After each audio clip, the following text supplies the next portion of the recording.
Fala pessoal, sejam bem-vindos! Começando mais um vídeo recheado de informações importantíssimas. Mas antes, inscreva-se agora mesmo no canal, deixe o seu like e compartilhe esse vídeo com o máximo de pessoas. Assim você vai estar me ajudando demais. Giro na tela e notícias a seguir.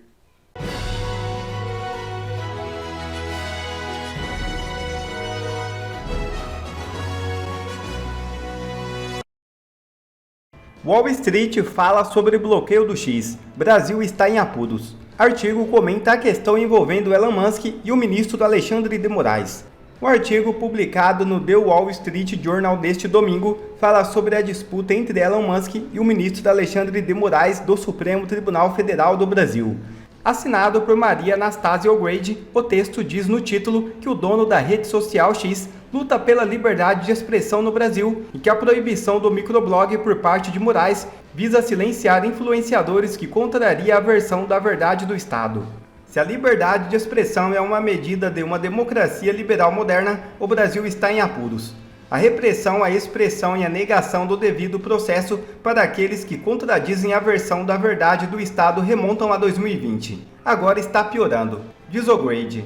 A jornalista que assina a coluna The Américas no jornal fala sobre o ministro Alexandre de Moraes, dizendo que ele está há mais de 4 anos envolvido até o pescoço na política. A anulação dos processos da Lava Jato também foram citados pela jornalista, que diz também das decisões tomadas por Moraes na campanha eleitoral de 2022, quando ele era presidente do Tribunal Superior Eleitoral. Sobre o 8 de janeiro, O'Grady diz que o caso de vandalismo foi usado pelo ministro para justificar excessos processuais. Esses excessos, segundo ela, são exemplificados com manutenção de arquivos investigativos secretos sobre críticos declarados do Estado. A escritora vai explicar ao leitor de um dos maiores jornais do mundo que todas essas razões levaram o brasileiro a perder a sua confiança nas instituições e que essa repressão, cada vez mais intensa, piora a situação. E Gustavo Garro mostra que Moraes está desesperado com possível impeachment. Veja. Se faltava alguma prova, alguma evidência irrefutável de que o sistema sentiu, está percebendo que realmente poderão ver o seu ditadorzinho sendo expulso do STF, se faltava a prova, eu vou mostrar para vocês agora. Eles sentiram, eles estão desesperados ao ponto de estarem usando os seus jornalistas de bolso para plantar a matéria na imprensa. E a matéria que eu me refiro, que é uma mentira deslavada, eu vou mostrar para vocês, é essa matéria. Hoje eu já recebi umas 10 mensagens, tanto de senadores quanto de deputados, perguntando: Gustavo, isso é verdade? Isso é mentira. E eu vou te dizer por que eu tenho agora a autoridade de falar para você que isso é mentira. Quem está cuidando do site, que é esse site aqui, ó. Quem está cuidando desse site que coloca atualização diariamente de quais senadores estão indefinidos a favor e quais senadores estão contra, eu e minha equipe criamos o site, estamos em contato com os assessores dos senadores, com os líderes dos partidos, líder da oposição lá no Senado, e eu posso te garantir, nenhum senador tirou a sua assinatura, por 2 motivos muito claros. Vocês vão ver que isso é uma matéria plantada, e por que ela foi plantada eu vou te explicar. Nenhum senador sequer assinou nada ainda. O placar é referente ao posicionamento público que os senadores estão tendo. Esse placar ele leva em consideração apenas os que os senadores falam dentro do Senado, nos seus partidos, com seus colegas e seus posicionamentos nas redes sociais. Nenhum documento foi assinado, nenhum link do sistema deles foi assinado, não houve nenhuma assinatura. Então, primeira pergunta, como que senadores retiram assinaturas se nenhum senador assinou o pedido de impeachment ainda? E aqui vai a segunda parte, por que isso aqui é mentira. Como eu estou dizendo, eu e minha equipe estamos cuidando justamente da atualização do site que eu mostrei para vocês. Nenhum senador assinou nada, não houve assinatura de senadores ainda. É o posicionamento, é apenas a forma que eles vão se posicionar a partir do momento que o requerimento de urgência para que a leitura do impeachment seja lida no plenário, quando esse requerimento for apresentado, aí sim nós vamos precisar de 41 assinaturas. Essa matéria foi plantada, preste atenção, usando jornalistas de bolso para passar uma mensagem para o Senado. Qual que é a mensagem que o Moraes, Pacheco, que o Lula estão querendo passar? A mensagem que está escrita aqui dentro de forma velada. Presta atenção. Senadores retiram suas assinaturas do documento apresentados nesta segunda-feira. Mentira, porque não teve assinatura dos senadores no documento. Olha o tanto que eles são burros. Nesta segunda-feira, que pede abertura de impeachment do ministro do Supremo Tribunal Federal, Alexandre de Moraes. Aí vem, a decisão de dar andamento ao pedido de impeachment cabe exclusivamente ao Senado, A recomendação teve como objetivo evitar que os parlamentares signatários do pedido pudessem sofrer retaliações, como serem retirados de relatorias e projetos de lei ou alijados de funções estratégicas em comissões. Isso aqui, ó, essa é a mensagem. Essa é a mensagem que o sistema está tentando passar para os senadores de forma velada, usando a imprensa através de uma fake news. Qual que é a mensagem que o sistema está passando nessa matéria? Senadores que assinarem o pedido de impeachment vão sofrer retaliações. É isso. Retaliações dessa pessoa, retaliações do Pacheco, retaliações do governo, emendas e tudo mais. Está havendo nesse momento, claramente, diretamente, uma intimidação, uma tentativa de intimidação por parte desse grupo que se considera a personificação da democracia brasileira, é o grupo que acha que eles é que são o povo, não é o povo que é o povo mais não, eles é que são, passando uma mensagem para os senadores, tratando os senadores como cachorrinhos adestrados. É aí que fica a pergunta, qual senador vai aceitar a posição de ser um cachorrinho adestrado desse grupo e qual senador vai ficar do lado do povo? Vou passar para vocês mais uma vez, não vou cansar de passar isso aqui, ó. Eu vou passar para vocês mais uma vez o site. O site é esse. Esse é o que nós temos até o presente momento. Mais 7 senadores nós teremos a maioria do Senado. Esses são os senadores que já se colocaram a favor e esses aqui, ó, são os indefinidos. Nós temos até agora 31 indefinidos. Grave esses nomes, faça print se você achar necessário. Grave esses nomes. Esses são os senadores que, se a gente conseguir mais 7 senadores, preste atenção, gente, mais 7 senadores que nós conseguimos, a gente tem maioria. A maioria aprova o requerimento de urgência no plenário. Aprovado o requerimento de urgência, o Pacheco será obrigado a ler o impeachment, o que por si só oficialmente será a abertura do processo de impeachment. Mais 7. O máximo que nós tivemos na história foi 18. Tudo que eu peço para você, tudo que eu peço para você é que você venha nesse site, descubra quais são os senadores que ainda estão indefinidos e converse com eles, gente. Não é para brigar, não é para xingar, é conversar, é pedir, é fazer aquele clamor popular. Afinal de contas, as eleições estão chegando. E tem mais uma notícia muito interessante. Desses 31 senadores que estão aqui, ó, como indefinidos, 24, o mandato deles acaba em 2026. Ou seja, daqui a 1 ano e meio, 24 desses 31 vão estar por aí pedindo voto. Será que eles vão conseguir votos, sendo que no momento mais crucial para resgatar a nossa democracia, eles escolheram escutar os seus adestradores? Bom, gente, é isso. É mentira. Não existe essa história de que eles estão retirando assinaturas pelo simples fato de que não há nenhuma assinatura ainda. Um abraço.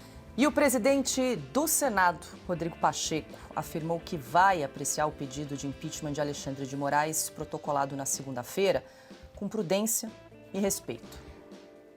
Eu sempre tive muita prudência ao avaliar impeachment em relação a atos jurisdicionais. Considero que decisões judiciais, por mais equivocadas que sejam, são passíveis de recurso.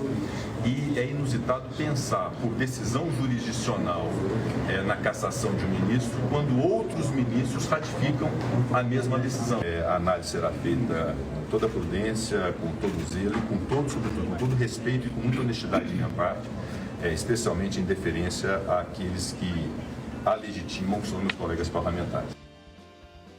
A petição tem a assinatura de 153 deputados e de mais de 1.400.000 pessoas que entendem que Alexandre de Moraes deve ser destituído da sua função.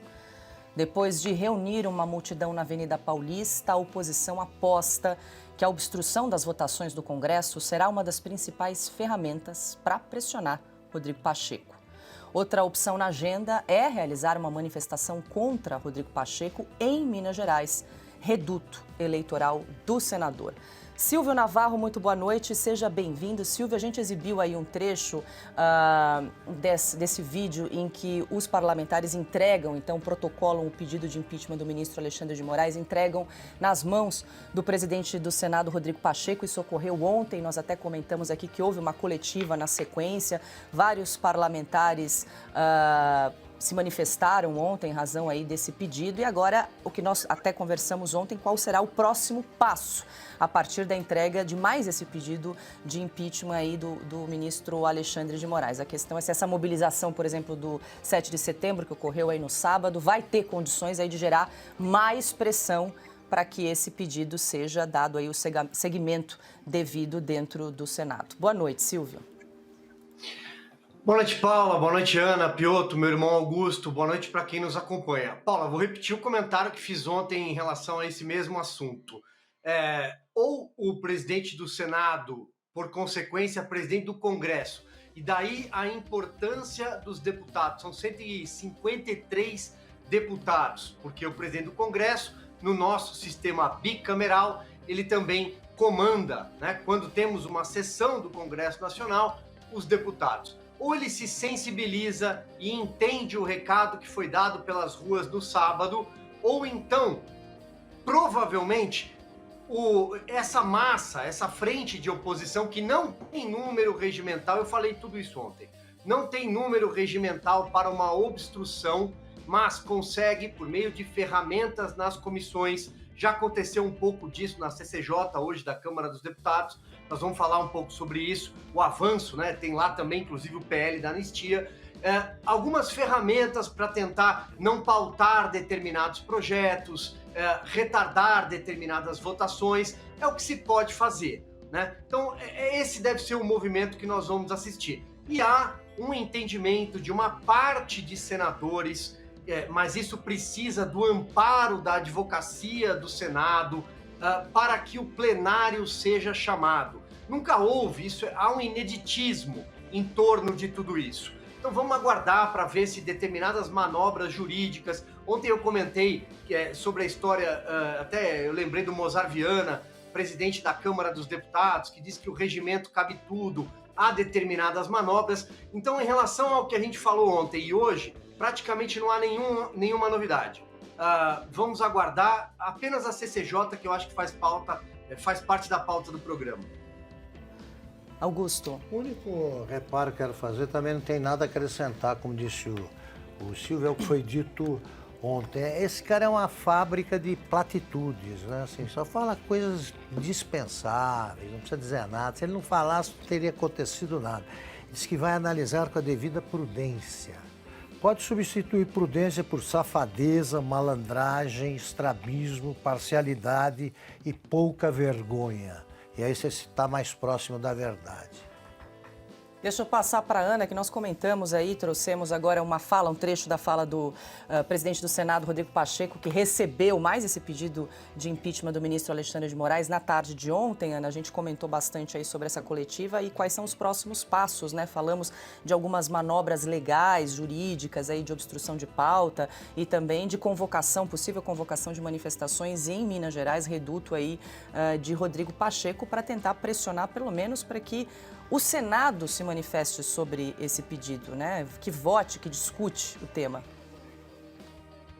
Então, Paula, um comentário rápido. Olha, quando ele fala prudência e respeito, respeito a quem ou o quê? Porque respeito à nossa Constituição não é. Se ele quer usar essa palavra respeito dentro desse mar de platitudes que ele fala, ele tem que usar da maneira correta, porque o que ele mostra e vem demonstrando é que ele não é apenas um covarde diante do respeito à nossa Constituição, mas ele é cúmplice das inconstitucionalidades do Alexandre de Moraes. Agora, Paula, uma coisa é muito grave, porque o que ele anda passeando aí, né, a seara dele de prudência, de respeito, ele vai cercear o debate sobre isso, o Brasil quer debater sobre isso, os representantes do povo brasileiro eles querem debater sobre isso porque a sociedade civil está demandando isso de uma das casas dos representantes do povo e ele vai cercear o debate. Ninguém está falando que já está praticamente feito, votado, os votos já estão contabilizados para o impeachment do Alexandre de Moraes. Mas antes disso, ao debate. O Brasil quer assistir esse debate. O Brasil quer ver o que cada representante está falando e pensa sobre esse importantíssimo assunto, que para o nosso futuro é extremamente pedagógico. E o Rodrigo Pacheco vai cercear isso, vai proibir que uma de nossas casas, dos representantes diretos do povo, que uma dessas casas debata. Ninguém está falando que está certo, não, mas nós precisamos debater e colocar tudo às claras e expor para o Brasil e para o mundo o que o nosso Congresso acha sobre isso. Ele não pode, Paula, de maneira alguma, simplesmente fechar a porta do debate. Não pode. E a anistia a envolvidos do 8 de janeiro avança na Câmara. A Comissão de Constituição e Justiça da Câmara dos Deputados deu um passo significativo em relação ao projeto de lei que concede anistia aos envolvidos nos atos de 8 de janeiro de 2023. O deputado Rodrigo Valadares apresentou um parecer favorável à anistia. No entanto, a continuidade dos debates foi interrompida pelo início da ordem do dia do plenário, conforme exige o regimento interno da Câmara dos Deputados. Em entrevista, Rodrigo Valadares janta jornalista ao vivo que chamou o 8 de janeiro de golpe. Os atos não ocorreram de forma aleatória. Eles são uma peça importante de um movimento golpista. Veja, a questão de chamar de golpe de Estado é uma opinião sua, é uma opinião de parte do jornalismo, é uma opinião do ministro Alexandre de Moraes, é uma opinião. Por exemplo, o ministro da Defesa do Brasil não tem essa opinião. Nós não temos essa opinião que foi uma tentativa de golpe de Estado. Se depredar prédio público é tentativa de golpe de Estado, bora prender o MST, vamos prender a CUT, vamos prender os movimentos de esquerda radical que já depredaram isso aqui inúmeras vezes. Se isso é golpe de Estado, vamos fazer isso. Agora, Alexandre de Moraes está rasgando a Constituição e fazendo a Constituição alexandrina, onde ele é vítima, ele é réu, ele é inquiritor, ele é julgador, ele é Ministério Público, e eu não estou vendo você chamar ele de golpista. Isso, na verdade, se assemelha muito mais ao golpe do que velhinhas com a Bíblia na mão.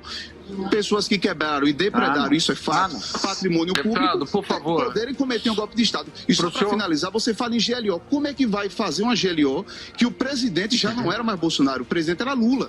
Então, era Lula que ia decretar GLO contra ele mesmo? Eu não consigo entender isso.